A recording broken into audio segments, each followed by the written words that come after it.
పారిశ్రామిక వాడలోని Shahi X sports garment సంస్థల్లో పనిచేస్తున్న మహిళా కార్మికులు జీతాలు పెంచాలని 2 రోజులుగా ధర్నా నిర్వహిస్తున్నారు. పరిశ్రమ ముందు విధులు బహిష్కరించిన నిరసన వ్యక్తం చేస్తున్న కార్మికులకు ఉప్పల్ మాజీ ఎమ్మెల్యే ఎన్వీఎస్ ప్రభాకర్ హమాలీ సంఘం రాష్ట్ర అధ్యక్షుడు హమాలీ శ్రీనివాస్ పాల్గొని సంఘీభావం తెలిపారు.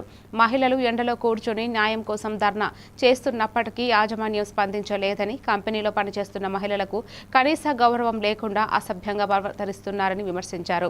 వెంటనే జీతాలు పెంచి మహిళలకు న్యాయం చేయాలని, సమస్య పరిష్కారం వచ్చే వరకు వెనక్కి తగ్గామని స్పష్టం చేశారు.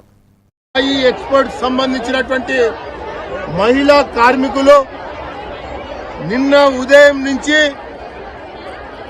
ఈరోజు ఇంకా కూడా మరి వారి యొక్క జీతాలు పెంచాలని, కనీస మర్యాద ఇవ్వాలని, దాంతోపాటుగా కంపెనీలో పనిచేస్తున్న 10 సంవత్సరాలు 15 సంవత్సరాల నుంచి పనిచేస్తున్నటువంటి కార్మికుల పట్ల మరి న్యాయమైనటువంటి హక్కుల కొరకు ఈ యొక్క యాజమాన్యం విని తీరాల్సిందే అని చెప్పని నేను డిమాండ్ చేస్తూ, ఖచ్చితంగా కార్మికుల ఐక్యత. కష్టం చేసుకుని బతికే కుటుంబాలు మావి.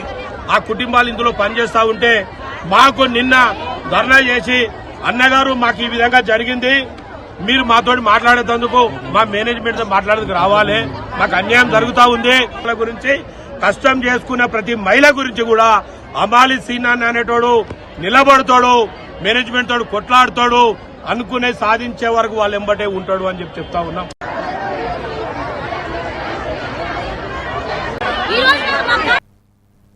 అన్నమయ్య